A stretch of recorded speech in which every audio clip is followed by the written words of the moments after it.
Mas naik sendiri. Ingat ya, nah di Sumbing jalur bisa pindah sendiri. Siang gini aman, Pak. Lihatlah hutan hujan tropis ini. Sangat lebat dan berkabut. Kami terus bergerak maju menuju puncak. Maaf, Mbak. Ini siapa? Aku yang menunggumu sebelum kau tersesat sepenuhnya. Sebelum kita lanjut, mari bantu dengan like dan subscribe, dan tulis di kolom komentar dari kota mana kamu nonton video ini. Ratno tidak pernah menceritakan kisah ini kepada siapapun selama bertahun-tahun. Bukan karena ia lupa, melainkan karena setiap kali mencoba mengingatnya, ada perasaan aneh yang muncul, seolah sesuatu sedang mengawasinya dari kejauhan. Malam itu, ia tersesat di gunung. Ia bertemu seseorang yang tidak seharusnya ada di sana. Dan ketika ia kembali, hidupnya berubah dengan cara yang tidak bisa dijelaskan oleh logika apapun. Jika kamu berpikir ini hanya kisah pendaki tersesat biasa, mungkin kamu akan berubah pikiran setelah tahu apa yang sebenarnya menunggunya di tengah kabut. Keputusan yang terlalu percaya diri. Ratno berusia 24 tahun ketika ia merasa hidupnya sedang berada di titik paling membingungkan.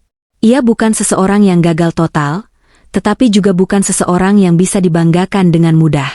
Pekerjaannya terasa stagnan, hubungannya dengan keluarganya mulai renggang karena perbedaan pandangan, dan beberapa keputusan finansial yang ia ambil justru membuatnya terjebak dalam tekanan yang tidak pernah ia akui pada siapapun. Di luar, ia tampak biasa saja, tertawa, bercanda, ikut nongkrong.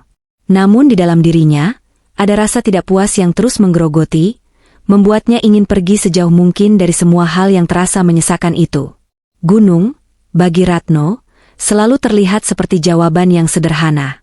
Tempat tinggi, udara bersih, jauh dari notifikasi ponsel dan tuntutan hidup.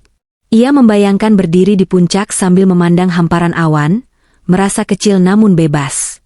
Ia percaya bahwa dengan mendaki sendirian, ia bisa membuktikan pada dirinya sendiri bahwa ia masih mampu mengendalikan sesuatu dalam hidupnya. Keputusan itu ia ambil tanpa banyak pertimbangan. Baginya, ini bukan sekadar perjalanan fisik, tetapi pembuktian bahwa ia belum kalah oleh keadaan. Pagi keberangkatannya terasa berbeda. Udara lebih dingin dari biasanya, dan langit tampak abu-abu meskipun matahari sudah naik. Ratno bangun lebih awal, memeriksa ulang perlengkapannya dengan gerakan yang sebenarnya lebih banyak dipenuhi keraguan daripada keyakinan. Ia mengecek tali sepatu, kompor portabel, senter, dan baterai cadangan. Semua tampak lengkap, seolah tidak ada yang bisa salah. Namun jauh di dalam dirinya, ada suara kecil yang mempertanyakan apakah ia benar-benar siap mendaki sendirian dengan kondisi mental yang sedang tidak stabil. Sebelum berangkat, ia sempat menatap layar ponselnya cukup lama. Ada pesan dari ibunya yang belum ia balas sejak semalam, menanyakan apakah ia sudah makan dan bagaimana pekerjaannya minggu ini. Ratno menarik napas panjang lalu mengunci layar tanpa membalas. Ia merasa belum siap menjelaskan apapun kepada siapapun. Baginya, perjalanan ini adalah cara untuk menghindari pertanyaan-pertanyaan yang tidak ingin ia jawab. Ia tidak sadar bahwa keputusan kecil untuk pergi tanpa berpamitan dengan jelas itu akan menjadi awal dari peristiwa yang jauh lebih besar dari yang ia bayangkan. Perjalanan menuju kaki gunung berlangsung sekitar 4 jam menggunakan motor tuanya. Jalanan berliku dan udara semakin dingin seiring ia mendekati kawasan pegunungan.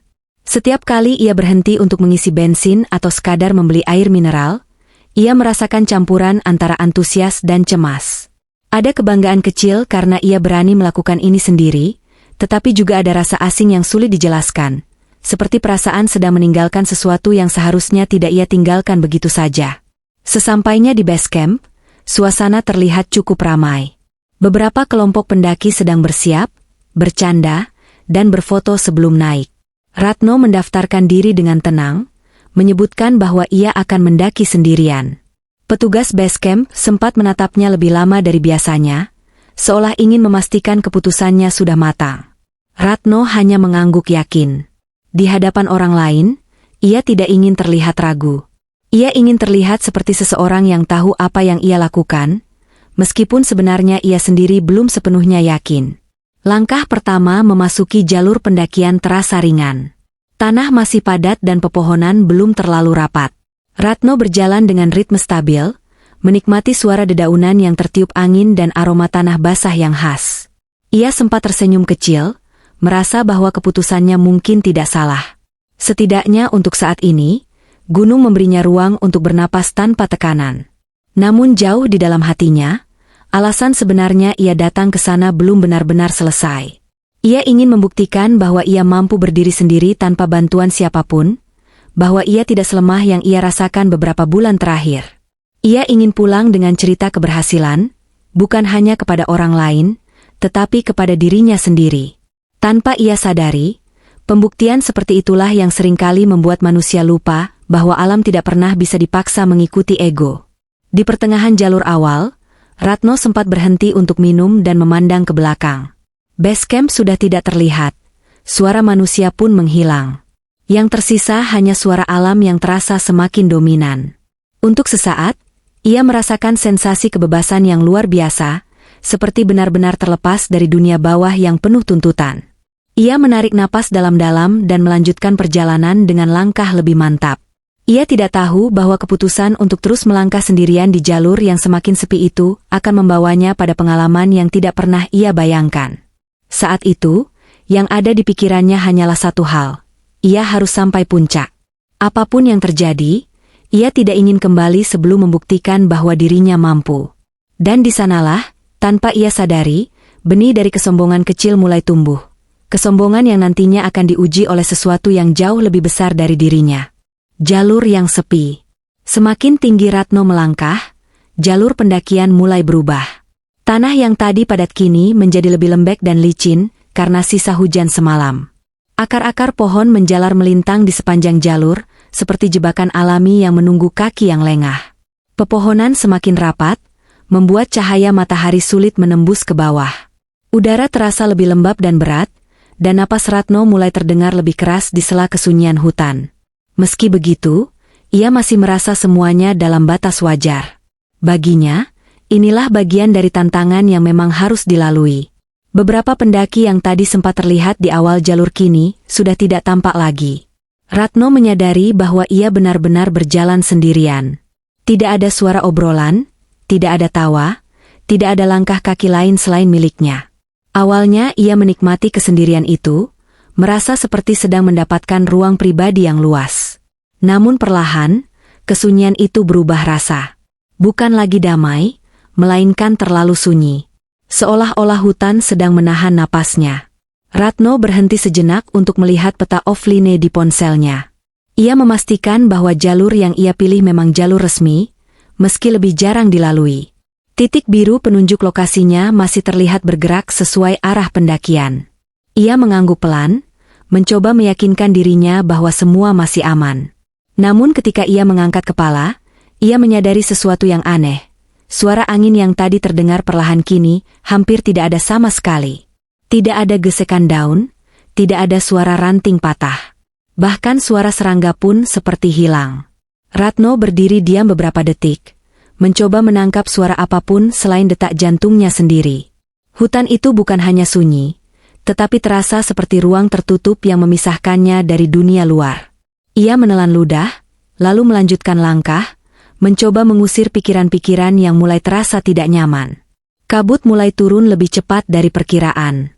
Awalnya tipis dan hampir tidak terasa, namun dalam waktu singkat ia menyelimuti jalur di depan Ratno, hingga jarak pandangnya berkurang drastis. Pepohonan yang tadi terlihat jelas kini, hanya tampak sebagai bayangan gelap di balik tirai putih. Ratno mempercepat langkahnya, berharap bisa mencapai pos berikutnya sebelum kondisi semakin buruk. Ia mencoba mengingat estimasi waktu yang sempat ia baca di papan informasi, tetapi pikirannya terasa lebih lambat dari biasanya.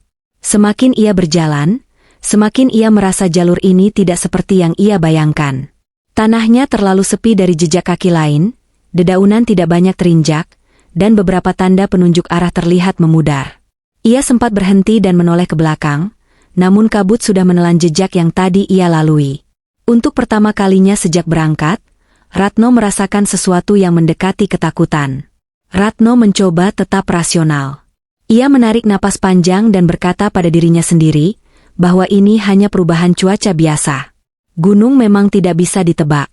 Ia memeriksa kembali kompas di tangannya, dan memastikan arah masih sesuai. Namun jarum kompas itu bergerak sedikit tidak stabil, bergetar lebih lama sebelum menunjuk arah. Ratno mengernyit, menganggapnya hanya efek medan magnet atau alat yang sudah tua. Beberapa langkah kemudian, ia menemukan percabangan kecil yang tidak ia ingat pernah melihatnya di peta. Jalur itu sempit dan terlihat jarang dilalui, namun arah utamanya tampak tertutup semak yang lebih lebat. Ratno berdiri cukup lama di antara dua pilihan itu. Jika ia kembali, ia akan membuang waktu dan energi. Jika ia memilih jalur yang salah, risikonya lebih besar. Di titik itu, kepercayaan dirinya kembali mengambil alih. Ia memilih jalur yang tampak lebih masuk akal menurut instingnya.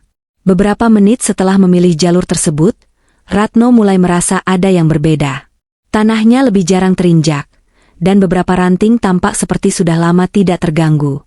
Ia memperlambat langkahnya, kini lebih berhati-hati. Setiap suara kecil membuatnya menoleh cepat. Namun tetap saja, tidak ada tanda keberadaan manusia lain.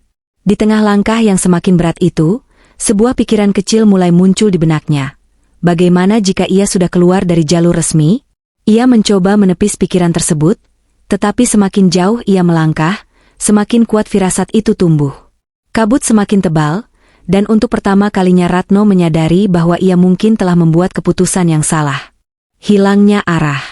Beberapa ratus meter setelah percabangan itu, Ratno mulai merasakan kelelahan yang berbeda dari biasanya.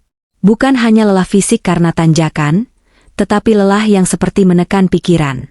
Jalur yang ia pilih semakin menyempit hingga nyaris tidak terlihat sebagai jalur.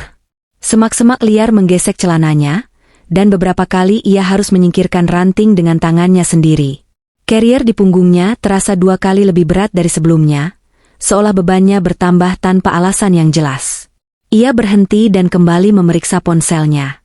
Layar masih menyala, tetapi titik biru yang tadi bergerak stabil kini diam di satu posisi. Tidak ada pembaruan lokasi. Ia mencoba mengangkat ponsel lebih tinggi, berputar perlahan, berharap sinyal muncul walau hanya 1 garis. Namun layar hanya menampilkan tulisan, "No service". Ratno menghela napas panjang, mencoba tetap tenang, meskipun ada rasa dingin yang merambat dari tengkuk hingga ke punggungnya. Ratno menurunkan ponselnya dan beralih ke kompas. Jarumnya bergerak cepat sebelum akhirnya menunjuk satu arah, lalu bergetar lagi seolah ragu. Ia memutar tubuhnya perlahan, mencoba memastikan arah utara dengan logika medan yang ia pelajari. Namun setiap kali ia merasa yakin, jarum itu kembali bergeser tipis. Tidak cukup drastis untuk disebut rusak, tetapi cukup untuk membuatnya tidak sepenuhnya percaya. Jantungnya mulai berdetak lebih cepat. Ia sadar bahwa dalam kondisi seperti ini, kepanikan adalah musuh terbesar. Ia duduk di atas batu besar yang lembab, mencoba mengatur napas dan menyusun ulang rencana. Jika ia benar-benar keluar jalur, pilihan terbaik adalah kembali ke percabangan tadi. Namun ketika ia menoleh ke belakang, jalur yang ia lewati seolah sudah tertutup kabut dan semak. Tidak ada tanda jelas yang bisa ia kenali. Ratno berdiri kembali dan mencoba berjalan mundur mengikuti instingnya. Ia memperhatikan bekas pijakan, ranting patah, dan daun yang mungkin terinjak. Namun semuanya tampak sama. Hutan itu seperti menelan jejaknya sendiri. Setiap beberapa langkah, ia merasa telah mengenali pohon tertentu, tetapi beberapa detik kemudian semuanya kembali terasa asing. Bentuk batang, lekukan akar, bahkan batu besar di samping jalur terlihat identik satu sama lain. Waktu terasa berjalan lebih cepat dari biasanya. Cahaya yang tadinya redup kini semakin menipis. Ratno menyadari bahwa jika ia tidak menemukan jalur utama sebelum gelap, situasinya akan jauh lebih sulit. Ia mulai berjalan lebih cepat, meskipun napasnya semakin berat dan keringat dingin membasahi pelipisnya. Tiba-tiba, Ratno berhenti. Ia merasa seperti mendengar sesuatu di kejauhan. Bukan suara hewan yang jelas, bukan pula suara manusia. Lebih seperti langkah pelan yang berhenti ketika ia berhenti. Ia menoleh cepat ke belakang, namun tidak ada siapapun di sana. Hanya kabut dan pepohonan yang berdiri diam. Ia mencoba meyakinkan diri bahwa itu hanya suara langkahnya sendiri yang memantul atau ranting yang jatuh karena angin. Namun yang membuatnya semakin gelisah adalah kenyataan bahwa ia tidak merasakan angin sama sekali. Daun-daun di atas kepalanya hampir tidak bergerak. Hutan itu terlalu diam untuk menjelaskan suara yang barusan ia dengar. Ratno menelan ludah dan mencoba berbicara keras, berharap ada pendaki lain yang mungkin tersesat juga. "Halo?" Suaranya menggema singkat sebelum menghilang. Tidak ada jawaban. Ia mencoba sekali lagi, kali ini lebih keras. Hanya gema yang kembali, terdengar aneh dan terdistorsi oleh kabut. Saat itulah ia benar-benar sadar. Ia tidak tahu lagi berada di mana. Jalur sudah hilang. Sinyal tidak ada. Kompas tidak bisa dipercaya sepenuhnya. Dan matahari hampir tenggelam. Rasa percaya diri yang tadi menjadi pegangan kini runtuh perlahan, digantikan oleh kesadaran pahit bahwa ia benar-benar sendirian di tengah gunung yang tidak lagi terasa ramah. Kesunyian yang mengamati. Langit di atas hutan berubah warna menjadi abu-abu gelap, pertanda sore telah bergeser menuju malam. Ratno mempercepat langkahnya tanpa arah yang benar-benar pasti, hanya mengikuti jalur yang tampak sedikit lebih terbuka dibanding semak di sekelilingnya. Nafasnya memburu, dadanya terasa sesak bukan hanya karena kelelahan, tetapi karena tekanan yang tidak terlihat. Kabut kini semakin tebal, membungkus tubuhnya seperti selimut dingin yang lembab. Setiap helaan napas terasa berat dan dingin di paru-parunya. Ia mencoba berpikir jernih, mencoba mengingat pelatihan dasar survival yang pernah ia baca. Tetap tenang. Cari tempat aman. Hemat energi. Namun teori terasa sangat berbeda ketika tubuh mulai gemetar dan pikiran dipenuhi kemungkinan terburuk. Ia sadar malam di gunung bukan sesuatu yang bisa diremehkan, apalagi tanpa posisi yang jelas. Dalam kesunyian itu, Ratno mulai merasakan perasaan aneh, seperti sedang diperhatikan dari balik pepohonan. Ratno berhenti mendadak. Perasaan itu semakin jelas. Bukan suara, bukan bayangan yang pasti, tetapi intuisi yang begitu kuat hingga membuat bulu kuduknya berdiri. Ia memutar tubuh perlahan, memindai sekelilingnya. Pohon-pohon tinggi berdiri diam, batangnya gelap dan basah, akar-akarnya mencengkeram tanah seperti tangan-tangan tua. Tidak ada gerakan mencurigakan, namun perasaan itu tidak hilang. Ia mencoba berjalan kembali, tetapi kini langkahnya terasa berbeda. Lebih waspada. Setiap suara kecil, daun jatuh, ranting retak, membuatnya menoleh cepat. Ia mulai menyadari bahwa hutan ini tidak lagi terasa netral.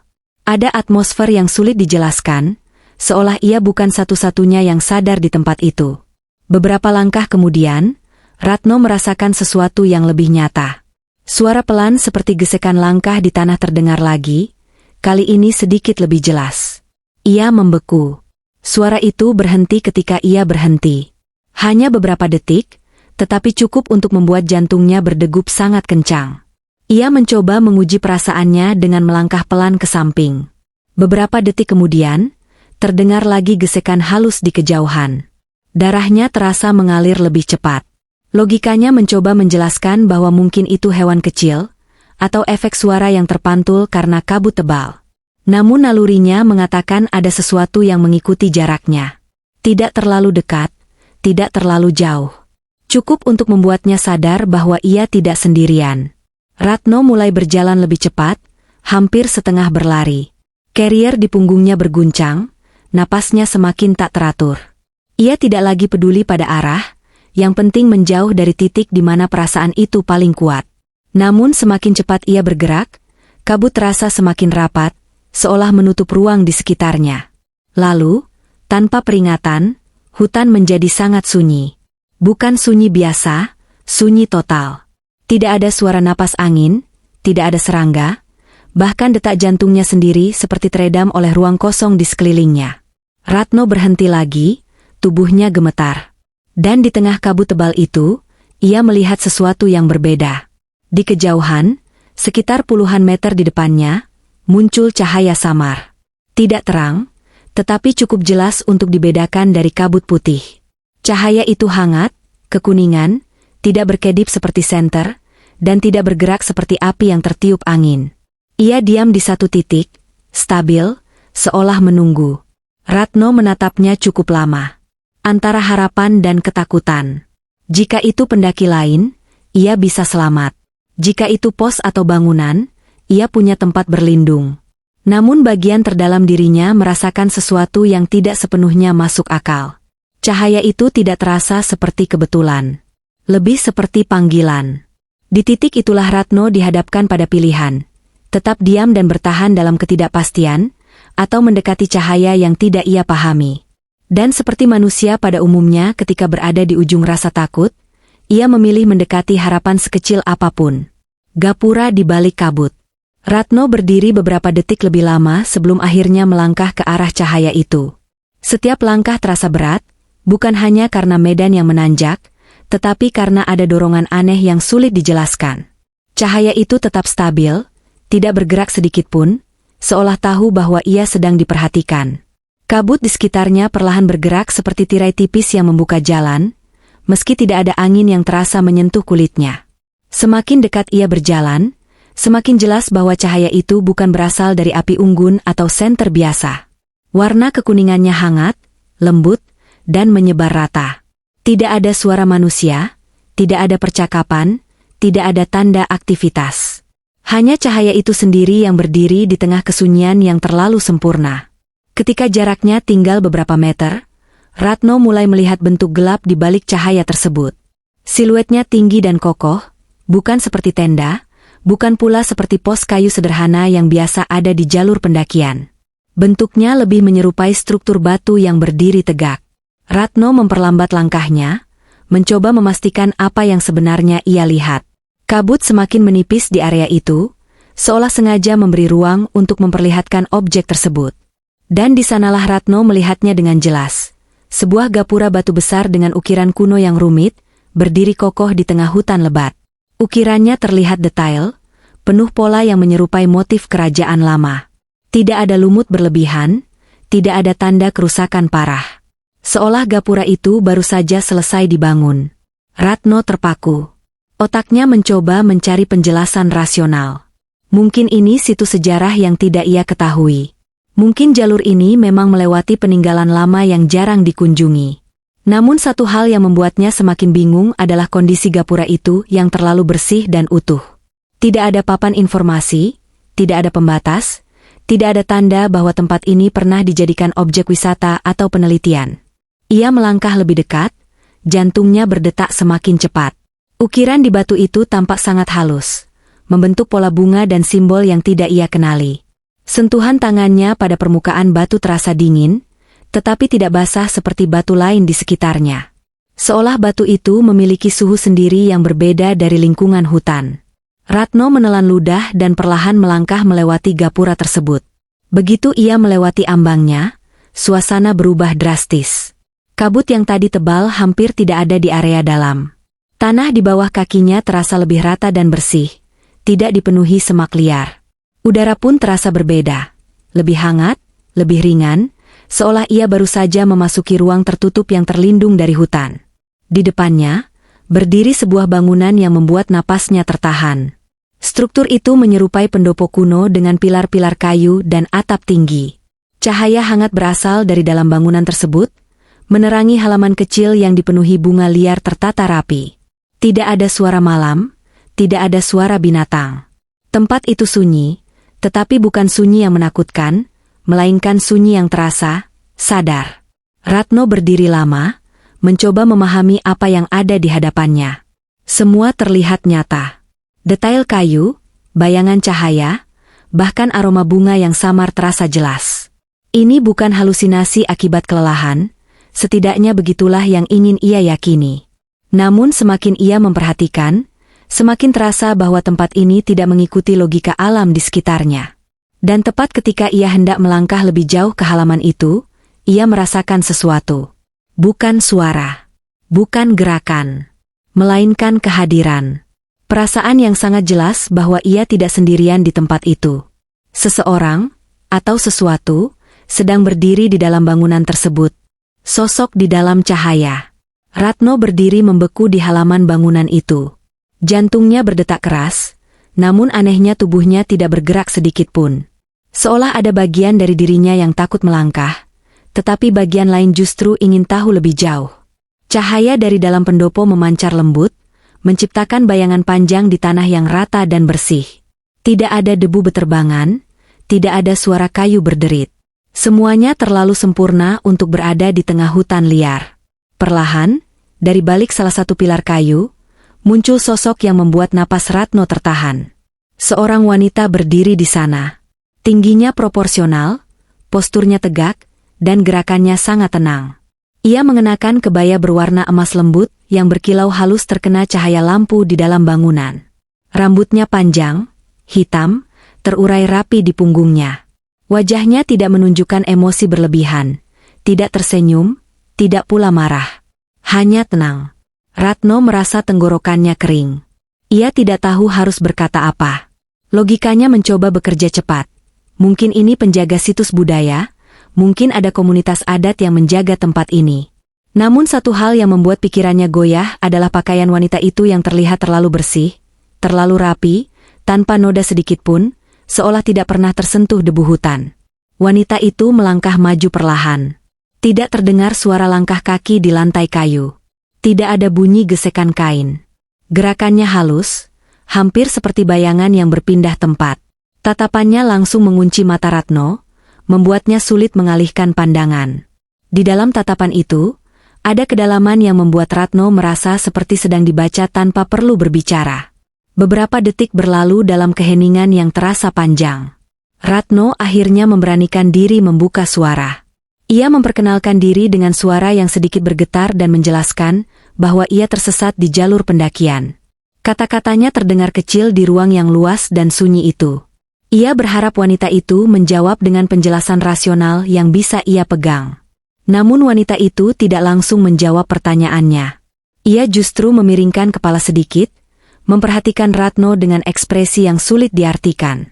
Lalu dengan suara lembut, hampir seperti bisikan angin yang tidak terdengar sebelumnya, ia berkata, "Kau tersesat, atau sedang dicari." Kalimat itu sederhana, tetapi membuat tubuh Ratno terasa dingin. Ia tidak mengerti maksudnya. Dicari oleh siapa? Dan kenapa pertanyaannya terdengar seperti pernyataan, bukan sekadar rasa ingin tahu? Ratno mencoba tersenyum canggung, menganggap mungkin ia salah dengar. Ia kembali menjelaskan bahwa ia hanya ingin turun gunung dan mencari jalur utama. Wanita itu berjalan beberapa langkah mendekat, kini jarak mereka hanya beberapa meter. Ratno bisa melihat detail wajahnya dengan jelas. Kulitnya halus, sorot matanya dalam, dan ada ketenangan yang tidak biasa untuk seseorang yang tinggal di tengah hutan terpencil. Udara di sekeliling mereka terasa berubah. Lebih hangat, tetapi juga lebih berat. Ratno merasa seperti berada di ruang tertutup meskipun sebenarnya mereka berada di halaman terbuka. Suara hutan yang tadi samar kini benar-benar hilang. Seolah dunia di luar gapura itu tidak lagi ada. Wanita itu akhirnya berbicara lagi. "Gunung ini tidak pernah menolak siapapun," katanya pelan, "tetapi tidak semua yang datang, boleh kembali begitu saja." Nada suaranya tidak mengancam, tetapi juga tidak bercanda. Ia mengucapkannya dengan keyakinan yang membuat Ratno merasakan sesuatu yang lebih dalam dari sekadar peringatan. Ratno merasakan jantungnya berdetak semakin cepat. Ia ingin bertanya siapa sebenarnya wanita itu, mengapa tempat ini tidak tercatat di peta, dan bagaimana mungkin bangunan sebesar ini tersembunyi di tengah hutan. Namun kata-kata terasa tertahan di tenggorokannya. Tatapan wanita itu membuatnya merasa seperti seorang tamu yang tidak diundang, berdiri di wilayah yang bukan miliknya. Di titik ini, Ratno mulai menyadari bahwa yang ia hadapi bukan sekadar pertemuan biasa. Ada sesuatu yang lebih besar dari sekadar tersesat. Wanita itu akan mulai menanyakan alasan sebenarnya Ratno datang ke gunung, alasan yang bahkan belum sepenuhnya ia akui pada dirinya sendiri. Pertanyaan yang menembus hati. Ratno berdiri dengan bahu sedikit menegang ketika wanita itu melangkah semakin dekat. Jarak mereka kini hanya beberapa langkah. Ia bisa merasakan kehangatan aneh dari sekitar bangunan itu, berbeda dari dinginnya hutan di luar. Namun justru kehangatan itulah yang membuat suasana terasa tidak alami. Tidak ada serangga beterbangan mendekati cahaya, tidak ada suara kayu bergeser, tidak ada angin yang menyentuh kain kebaya emas yang dikenakan wanita itu. Wanita itu menatap Ratno tanpa berkedip, seolah sedang menunggu sesuatu yang lebih dari sekadar jawaban biasa. Lalu dengan nada yang tetap lembut namun lebih dalam, ia berkata, "Apa yang kau cari di gunung ini?" Pertanyaan itu terdengar sederhana, bahkan wajar. Tetapi entah mengapa, Ratno merasa seperti sedang dihadapkan pada sesuatu yang tidak bisa ia jawab dengan mudah. Ratno membuka mulut untuk menjawab, tetapi kata-kata yang muncul terasa kosong. Ia hampir mengatakan bahwa ia hanya ingin mendaki, ingin menikmati pemandangan, ingin menantang diri sendiri. Namun semua alasan itu tiba-tiba terdengar dangkal di kepalanya sendiri. Tatapan wanita itu seolah mampu menembus kebohongan kecil yang hendak ia ucapkan. Ia mengalihkan pandangan sejenak, menatap bunga liar yang tertata rapi di halaman. Ia merasa seperti sedang duduk di ruang interogasi tanpa dinding. Tidak ada ancaman, tidak ada paksaan, tetapi tekanan itu begitu nyata. Dan untuk pertama kalinya sejak perjalanan ini dimulai, Ratno merasakan dorongan untuk jujur, bukan kepada wanita itu, tetapi kepada dirinya sendiri. Aku cuma ingin naik ke puncak. Akhirnya Ratno menjawab pelan. Namun bahkan ia sendiri tidak yakin dengan kalimat itu. Suaranya terdengar lebih seperti pertahanan diri daripada jawaban yang sungguh-sungguh. Wanita itu tidak bereaksi. Ia hanya memiringkan kepala sedikit, seolah memberi ruang bagi Ratno untuk melanjutkan. Beberapa detik berlalu, dan keheningan itu terasa semakin berat. Ratno merasakan dadanya sesak, bukan karena udara, tetapi karena beban yang selama ini ia pendam. Ia menutup mata sejenak, lalu berkata dengan suara yang lebih jujur, "Aku cuma ingin pergi dari semuanya." Kalimat itu keluar tanpa ia rencanakan. Wanita itu akhirnya tersenyum tipis. Bukan senyum mengejek, bukan pula simpati berlebihan. Senyum itu lebih seperti pengakuan bahwa ia sudah mengetahui jawabannya sejak awal. "Pergi dari apa?" tanyanya pelan. Pertanyaan itu membuat Ratno terdiam lagi. Ia teringat pekerjaan yang terasa gagal, keputusan-keputusan yang ia sesali, pesan ibunya yang belum ia balas, dan rasa kecewa yang terus ia simpan. Gunung yang awalnya ia anggap sebagai tempat pembuktian tiba-tiba terasa seperti tempat pelarian. Ia tidak datang untuk menaklukkan alam. Ia datang untuk menghindari kenyataan. Gunung bukan tempat untuk lari. Wanita itu berkata dengan suara yang tetap tenang namun kini terasa lebih tegas. Gunung adalah tempat untuk pulang. Kalimat itu menggema di dalam pikiran Ratno. Pulang? Ia tidak merasa sedang mencari rumah. Ia merasa sedang meninggalkan sesuatu. Namun semakin ia memikirkan kata itu, semakin ia menyadari bahwa selama ini, ia memang sedang menjauh dari dirinya sendiri. Ia terlalu sibuk membuktikan bahwa ia kuat, bahwa ia mampu, bahwa ia tidak perlu bantuan siapapun. Padahal di balik semua itu, ia hanya takut menghadapi kegagalannya. Di titik itu, Ratno merasakan sesuatu yang berubah. Bukan di sekitar tempat itu, tetapi di dalam dirinya. Namun ia belum tahu bahwa percakapan ini belum selesai. Suasana akan mulai berubah, karena tidak semua yang dipelajari di gunung bisa dibawa turun dengan mudah. Dunia yang mulai bergeser. Setelah kata-kata itu terucap, suasana di halaman pendopo berubah perlahan. Ratno tidak langsung menyadarinya, tetapi ada sesuatu yang terasa berbeda di udara. Hangatnya cahaya yang tadi menenangkan kini terasa lebih pekat, seolah mengandung tekanan yang tidak terlihat. Ia menatap wanita itu dengan campuran rasa takut dan hormat. Dalam dirinya, ada perasaan bahwa percakapan ini bukan sekadar nasihat, melainkan penilaian. Wanita berkebaya emas itu melangkah mengitari Ratno dengan tenang. Gerakannya halus, hampir tanpa suara, seperti bayangan yang berpindah tempat. Ratno merasakan tatapan itu tetap tertuju padanya meski ia tidak selalu melihat langsung. Setiap orang yang datang ke sini, ucapnya pelan, membawa sesuatu. Tidak semua sadar apa yang mereka bawa. Kalimat itu membuat Ratno merasakan hawa dingin menjalar di punggungnya, meski udara di sekitarnya masih terasa hangat. Ratno mencoba memahami maksudnya. Ia melihat ke sekeliling, pada bunga liar yang tumbuh rapi, pada pilar kayu yang berdiri kokoh, pada lantai yang bersih tanpa noda. Semuanya tampak nyata dan solid. Namun di balik keindahan itu, ada kesan bahwa tempat ini bukan sekadar bangunan fisik. Lebih seperti ruang yang muncul karena suatu alasan. Tiba-tiba, angin bertiup pelan. Kali ini Ratno benar-benar merasakannya di kulitnya. Namun yang aneh, angin itu hanya berputar di sekitar halaman pendopo, tidak menjangkau hutan di luar gapura. Daun-daun bunga bergerak lembut, tetapi kabut di luar tetap diam. Dunia di dalam dan di luar terasa seperti dua lapisan yang terpisah. Wanita itu berhenti tepat di depan Ratno lagi. Tatapannya kini lebih dalam, seolah menembus lapisan pertahanan terakhir yang ia miliki. Kau datang dengan beban, katanya pelan.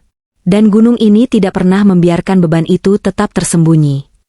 Ratno merasakan dadanya kembali sesak. Kenangan-kenangan yang selama ini ia tekan tiba-tiba muncul lebih jelas. Kesalahan keputusan kerja, kegagalan yang membuatnya merasa kecil, pesan ibunya yang belum ia balas, dan rasa malu yang tidak pernah ia akui.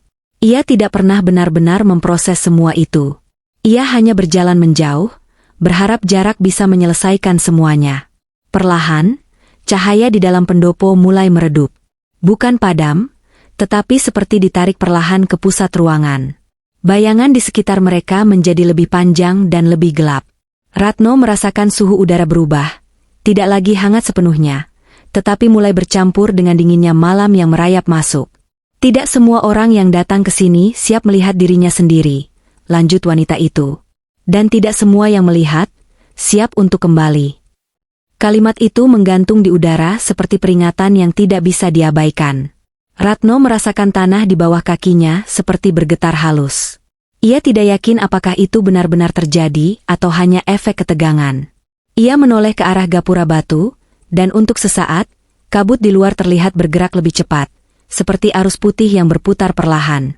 Perasaan yang tadi hanya samar kini menjadi jelas. Tempat ini bukan sekadar tempat perlindungan. Ini adalah batas. Ia kembali menatap wanita itu. Kalau aku mau turun, apa aku bisa? Tanyanya dengan suara lebih pelan dari sebelumnya. Pertanyaan itu bukan lagi tentang jalur pendakian. Itu tentang apakah ia diizinkan meninggalkan ruang ini dengan dirinya yang masih utuh. Wanita itu tidak langsung menjawab. Dan disitulah ketegangan mencapai titik yang berbeda. Karena kadang, jawaban yang paling menakutkan adalah jeda sebelum kata-kata diucapkan. Jawaban yang tidak sederhana. Keheningan setelah pertanyaan Ratno terasa lebih berat dari apapun yang ia alami sejak tersesat. Wanita itu tidak langsung berbicara. Ia hanya menatap Ratno dengan sorot mata yang dalam, seolah sedang mempertimbangkan sesuatu yang tidak terlihat.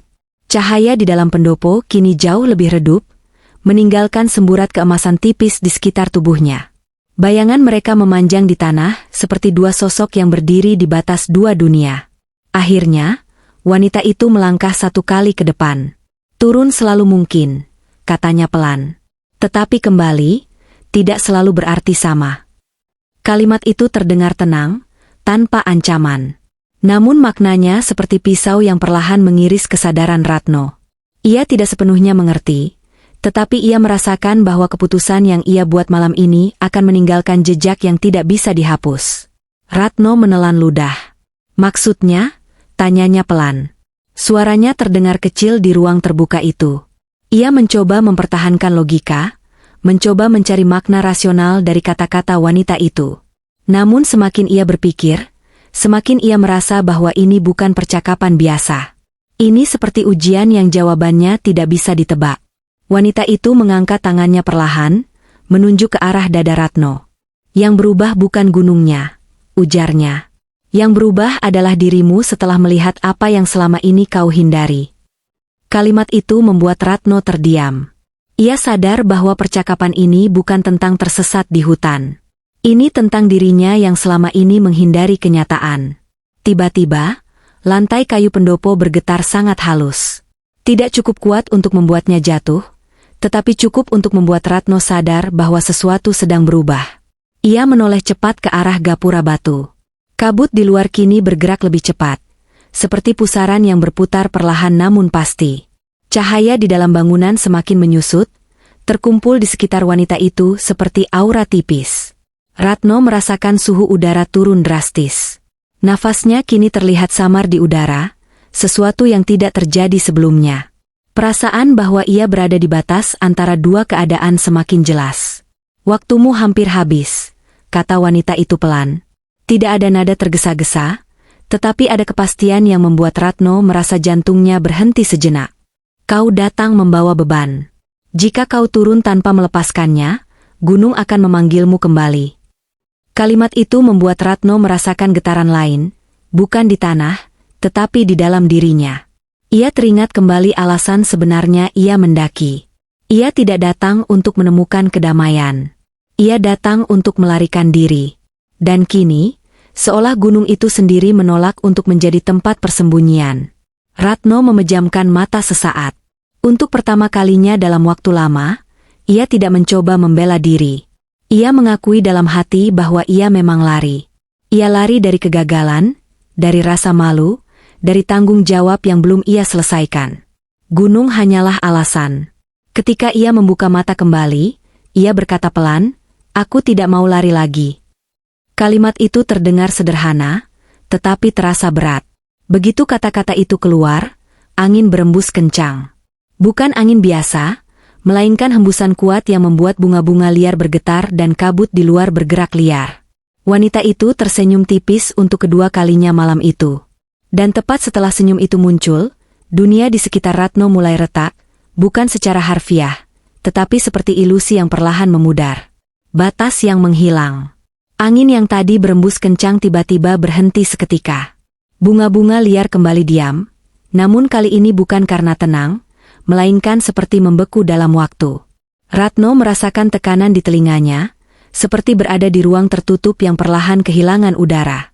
Cahaya yang menyelimuti pendopo kini semakin redup, hanya menyisakan semburat tipis di sekitar sosok wanita berkebaya emas itu. Ratno menoleh ke arah gapura batu. Kabut yang sebelumnya berputar kini mulai menipis, tetapi bukan menghilang, melainkan berubah bentuk, seperti asap yang terseret ke satu titik. Tanah di bawah kakinya terasa tidak lagi sepenuhnya solid. Ia tidak tenggelam, tetapi sensasinya seperti berdiri di permukaan yang bisa saja menghilang kapan saja. Wanita itu tidak bergerak. Tatapannya tetap tenang, namun kini ada sesuatu yang berbeda, seperti jarak yang mulai tercipta antara dirinya dan Ratno. "Kau sudah memilih," ucapnya pelan. Suaranya terdengar lebih jauh, meskipun jarak mereka tidak berubah. "Ingat apa yang kau rasakan di sini. Jangan kembali sebagai orang yang sama." Ratno ingin bertanya lebih banyak. Ia ingin tahu siapa sebenarnya wanita itu, apa tempat ini, dan mengapa ia yang dipertemukan dengannya. Namun sebelum ia sempat membuka suara, cahaya di sekitar wanita itu menyusut lebih kecil, seperti api lilin yang hampir padam. Bayangan di sekeliling mereka mulai memanjang dan kabur. Tiba-tiba, suara gemuruh pelan terdengar dari arah luar gapura. Bukan gempa, bukan runtuhan batu, melainkan seperti gema panjang yang berasal dari dalam kabut. Ratno merasakan dorongan kuat di dadanya, bukan secara fisik, tetapi seperti tarikan yang mengarah keluar halaman pendopo. Ia mundur satu langkah, lalu satu langkah lagi. Setiap langkah menjauh dari wanita itu, membuat suasana semakin kabur. Pilar-pilar kayu pendopo tampak kehilangan detailnya. Ukiran di gapura batu mulai terlihat tidak sejelas sebelumnya. Seolah semua yang ia lihat perlahan ditarik kembali ke tempat asalnya. Ratno berbalik dan berlari menuju gapura. Langkahnya terasa ringan sekaligus berat dalam waktu yang sama. Ketika ia melewati ambang batu itu, sensasi dingin langsung menyergap tubuhnya. Seperti melompat dari ruangan hangat ke udara malam yang beku. Begitu ia melangkah keluar, suara hutan kembali terdengar. Angin berdesir di antara pepohonan, serangga malam mulai bersuara, dan aroma tanah basah kembali terasa nyata. Ratno terjatuh berlutut di tanah berlumpur, napasnya terengah-engah. Ia menoleh cepat ke belakang. Gapura itu tidak ada. Di belakangnya hanya ada hutan lebat yang sama seperti sebelumnya. Tidak ada ukiran batu, tidak ada halaman bunga liar, tidak ada pendopo bercahaya. Hanya pepohonan tinggi dan kabut tipis yang perlahan bergerak biasa. Seolah tempat itu tidak pernah ada. Ratno terduduk diam beberapa detik, mencoba memahami apa yang baru saja terjadi. Jantungnya masih berdetak cepat. Ia menunduk, mencoba menenangkan diri. Dan saat itulah ia melihat sesuatu di tangannya. Sebuah bunga liar kecil berwarna pucat, sama seperti yang tumbuh rapi di halaman pendopo tadi. Ratno menatap bunga itu lama. Tangannya gemetar. Jika semua tadi hanya halusinasi, bagaimana mungkin bunga ini ada? Udara malam terasa jauh lebih dingin sekarang. Dan untuk pertama kalinya sejak ia tersesat, ia menyadari sesuatu yang lebih penting dari sekadar menemukan jalur. Ia tidak lagi merasa sendirian. Jalur yang tiba-tiba ada. Ratno masih terduduk di tanah ketika suara angin malam kembali terdengar normal di telinganya. Tidak ada lagi tekanan aneh di udara, tidak ada keheningan yang terasa hidup. Hutan kembali menjadi hutan. Namun bunga kecil di tangannya tetap nyata, kelopaknya lembut dan dingin saat disentuh. Ia menggenggamnya pelan, memastikan bahwa ini bukan ilusi yang akan lenyap ketika ia berkedip. Perlahan ia berdiri. Tubuhnya terasa lebih ringan, meskipun kelelahan masih jelas terasa di kakinya. Ia mengangkat senter dan menyorotkan cahaya ke depan. Beberapa meter dari tempatnya berdiri, terlihat jalur tanah yang lebih jelas dibanding area lain di sekitarnya. Jalur itu tampak familiar, lebih terinjak, lebih rapi, seperti jalur utama pendakian. Ratno mengernyit. Ia yakin sebelumnya tidak melihat jalur itu di sekitar tempat ia muncul. Namun kini jalur itu terbentang jelas di depannya, seperti sengaja diperlihatkan. Ia menoleh ke belakang sekali lagi, memastikan tidak ada gapura batu atau cahaya yang tersisa. Hanya pepohonan dan kabut tipis yang bergerak biasa. Tanpa banyak berpikir, ia mulai mengikuti jalur tersebut. Setiap langkah terasa lebih pasti. Tanahnya padat dan tidak terlalu licin. Beberapa tanda pita kecil di batang pohon terlihat samar terkena cahaya senter. Ratno merasakan campuran antara lega dan kebingungan. Seolah gunung yang tadi menelannya kini memutuskan untuk mengembalikannya. Beberapa menit berjalan, Ratno mulai mengenali area di sekitarnya. Sebuah batu besar berbentuk miring di sisi kiri jalur terasa familiar. Ia pernah melihatnya saat naik tadi siang. Hatinya sedikit tenang. Ia benar-benar kembali ke jalur utama. Namun berbeda dari sebelumnya, kali ini pikirannya tidak lagi dipenuhi ketakutan. Ia tidak lagi terburu-buru untuk sampai puncak. Tujuannya berubah. Ia hanya ingin turun dengan selamat dan menyelesaikan apa yang selama ini ia hindari. Kata-kata wanita itu terus terngiang di kepalanya. Gunung bukan tempat untuk lari, melainkan tempat untuk pulang. Langkahnya kini lebih lambat namun mantap. Ia tidak lagi merasa diawasi. Tidak ada suara langkah misterius di belakangnya. Hanya suara serangga malam dan angin yang berdesir di antara dedaunan. Ratno menyadari bahwa ketakutan terbesar tadi bukanlah hutan, melainkan dirinya sendiri yang menolak menghadapi kenyataan. Di tengah perjalanan turun, ia berhenti sejenak dan mengeluarkan ponselnya. Anehnya, sinyal kembali muncul meski hanya satu garis tipis. Ia membuka pesan dari ibunya yang belum ia balas sejak pagi. Jempolnya sempat ragu, lalu ia mengetik singkat, "Ma, Ratno baik-baik saja. Nanti turun aku telepon." Kalimat sederhana, tetapi terasa seperti langkah pertama yang nyata. Beberapa saat kemudian, Ratno melihat cahaya kecil di kejauhan. Kali ini bukan cahaya misterius, melainkan lampu dari pos pendakian bawah. Ia menghela napas panjang, merasakan beban di dadanya berkurang. Ia sadar bahwa perjalanan malam ini bukan hanya tentang tersesat dan menemukan jalur. Ia menatap bunga liar di tangannya sekali lagi sebelum menyimpannya dengan hati-hati di dalam saku jaketnya. Ia tidak tahu apakah tempat itu benar-benar nyata atau sekadar pertemuan yang tidak bisa dijelaskan. Namun satu hal pasti, ia tidak lagi ingin kembali sebagai orang yang sama. Ratno akhirnya menemukan jalan turun. Tetapi kisahnya belum selesai. Karena perubahan yang terjadi di gunung itu tidak berhenti ketika ia sampai di bawah. Turun, tapi tidak sama. Ratno tiba di pos pendakian hampir tengah malam. Beberapa pendaki yang sudah turun lebih dulu tampak duduk santai di teras pos, membungkus diri dengan jaket tebal sambil menyeruput minuman hangat. Ketika mereka melihat Ratno muncul dari jalur, salah satu dari mereka sempat bertanya apakah ia baik-baik saja. Ratno hanya mengangguk singkat dan menjawab bahwa ia sempat tersesat sebentar. Ia tidak menjelaskan lebih jauh. Bahkan ia sendiri belum sepenuhnya memahami apa yang harus dijelaskan. Petugas base camp mencatat kepulangannya tanpa curiga. Tidak ada yang aneh menurut mereka. Tidak ada laporan jalur tertutup, tidak ada situs bangunan kuno di peta, tidak ada pendopo tersembunyi yang pernah terdengar. Bagi orang lain, malam itu hanyalah malam biasa di gunung. Hanya Ratno yang tahu bahwa ia baru saja melewati sesuatu yang tidak bisa diukur dengan logika. Di perjalanan pulang dengan motornya keesokan pagi, Ratno merasakan suasana yang berbeda. Jalanan berliku yang kemarin terasa seperti pelarian kini terasa seperti perjalanan pulang yang sesungguhnya. Udara pagi menyentuh wajahnya dengan lembut, dan untuk pertama kalinya dalam beberapa bulan terakhir, pikirannya terasa jernih. Ia berhenti sejenak di tepi jalan untuk melihat pemandangan gunung dari kejauhan. Gunung itu tampak biasa saja, megah namun diam. Tidak ada tanda bahwa di dalamnya pernah berdiri sebuah gapura batu atau pendopo bercahaya. Ratno menatap puncaknya lama, lalu berkata pelan pada dirinya sendiri, "Aku mengerti sekarang." Sesampainya di rumah, Ratno langsung membersihkan diri dan beristirahat sebentar. Namun pikirannya tidak berhenti memutar ulang kejadian malam itu. Ia mengambil jaketnya dan mengeluarkan bunga liar kecil dari saku. Bunga itu masih utuh, tidak layu, seolah baru saja dipetik. Ia meletakkannya di atas meja dan menatapnya lama. Ia mencoba mencari penjelasan rasional. Mungkin ia menemukan bunga itu tanpa sadar saat berjalan di hutan. Mungkin bangunan yang ia lihat hanyalah efek kelelahan dan kurang tidur.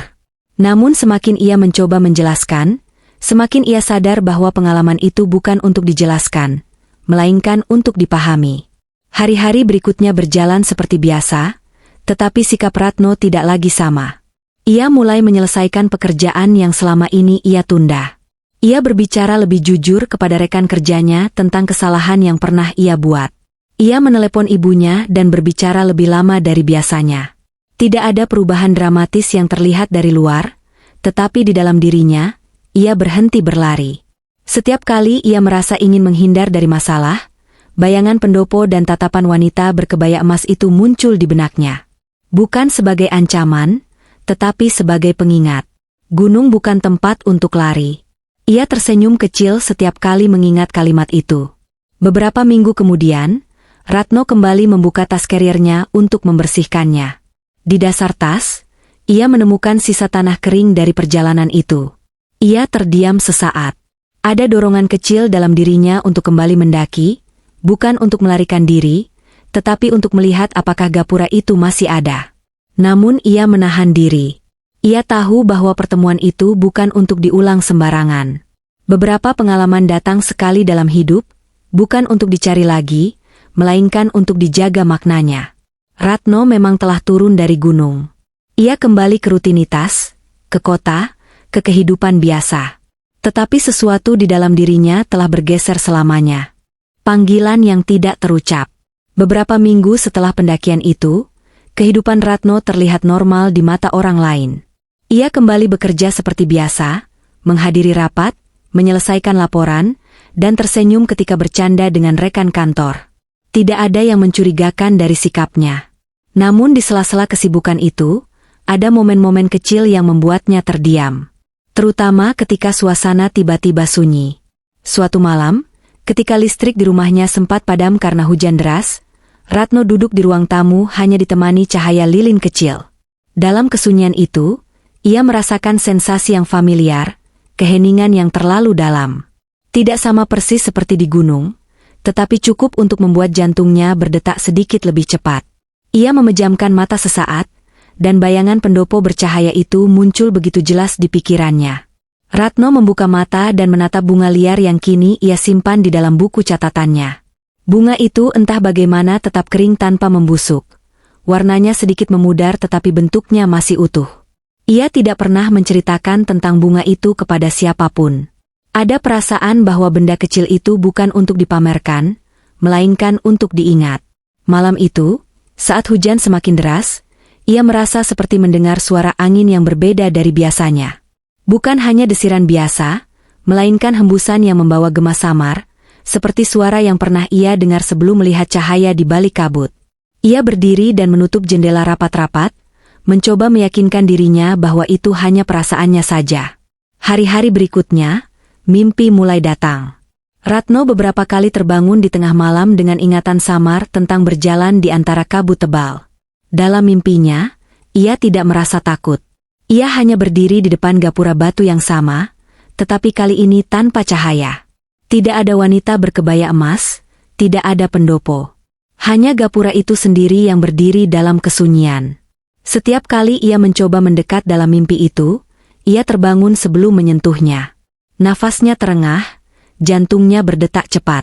Ia duduk di tepi tempat tidur, menatap dinding gelap kamarnya, mencoba memahami apakah ini hanya efek trauma atau sesuatu yang lain.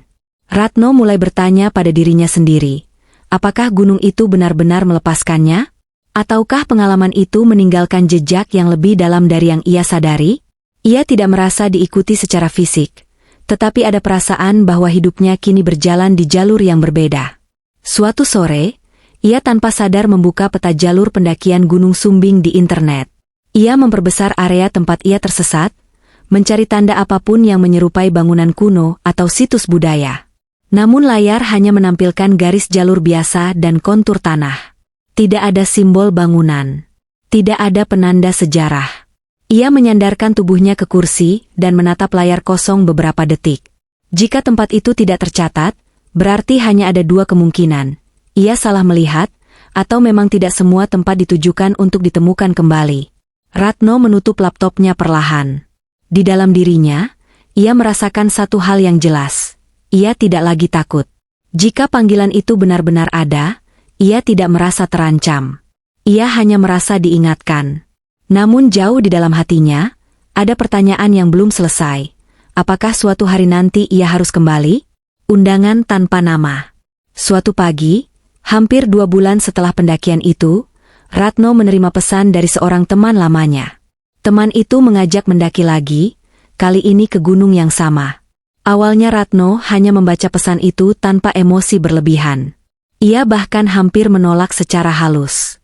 Namun anehnya, jantungnya berdetak sedikit lebih cepat ketika membaca nama gunung tersebut. Ia meletakkan ponselnya di meja dan menatap kosong beberapa detik. Gunung itu tidak lagi terasa seperti tempat asing. Ia terasa seperti yang belum sepenuhnya selesai. Ratno tidak merasa takut, tetapi ia juga tidak merasa sepenuhnya siap. Dalam diam, ia menyadari bahwa pertanyaan yang selama ini ia hindari mulai berdiri tepat di depannya. Sepanjang hari itu, pikirannya tidak benar-benar fokus pada pekerjaan. Setiap kali ia mencoba berkonsentrasi, bayangan kabut dan gapura batu muncul lagi di benaknya. Namun kali ini tidak terasa menakutkan. Justru terasa seperti panggilan yang tenang, tidak memaksa, hanya menunggu. Sore harinya, Ratno berjalan sendirian ke taman kecil dekat rumahnya. Angin bertiup pelan di antara pepohonan kota, membawa aroma tanah yang baru saja tersiram hujan. Ia berdiri cukup lama, mencoba merasakan apakah ada perasaan aneh seperti malam itu di gunung. Namun tidak ada keheningan yang menekan. Tidak ada tatapan yang terasa mengawasi. Hanya angin biasa dan suara kendaraan di kejauhan. Malamnya, Ratno kembali bermimpi. Kali ini berbeda. Dalam mimpinya, ia berdiri di jalur pendakian yang jelas, bukan tersesat. Kabut turun perlahan, tetapi tidak menutup pandangan sepenuhnya. Di kejauhan, ia melihat gapura batu itu lagi, namun tidak bercahaya. Hanya berdiri diam, seperti menunggu keputusan. Ia melangkah mendekat dalam mimpi itu, dan untuk pertama kalinya, ia berhasil menyentuh permukaan batunya. Batu itu terasa dingin dan nyata. Tepat sebelum ia melangkah masuk, suara wanita itu terdengar pelan di belakangnya, datanglah bukan untuk lari. Ratno terbangun dengan napas stabil. Tidak terengah, tidak panik. Hanya terdiam. Keesokan paginya, Ratno akhirnya membalas pesan temannya. Ia tidak langsung mengiyakan. Ia hanya bertanya kapan rencana pendakian itu dilakukan. Jempolnya sempat berhenti di layar sebelum menekan kirim. Ia sadar bahwa jika ia pergi lagi, kali ini alasannya harus berbeda. Hari-hari berikutnya ia gunakan untuk mempersiapkan diri, bukan hanya secara fisik, tetapi juga mental. Ia menuliskan beberapa hal yang selama ini ia hindari dalam hidupnya. Utang yang harus dibereskan, percakapan yang harus diselesaikan, tanggung jawab yang harus diakui. Ia ingin memastikan bahwa jika ia kembali ke gunung itu, ia tidak datang dengan beban yang sama. Beberapa hari sebelum tanggal pendakian, Ratno membuka kembali buku tempat ia menyimpan bunga liar itu. Bunga tersebut kini benar-benar kering. Warnanya semakin pucat, namun tetap utuh. Ia memegangnya pelan dan tersenyum kecil. Jika gunung itu memang memanggilnya kembali, kali ini ia tidak akan datang sebagai pelarian. Ia akan datang sebagai seseorang yang sudah berdamai dengan dirinya sendiri. Namun jauh di dalam hatinya, ia masih bertanya, apakah gapura itu akan muncul lagi, ataukah hanya muncul sekali untuk mereka yang benar-benar tersesat?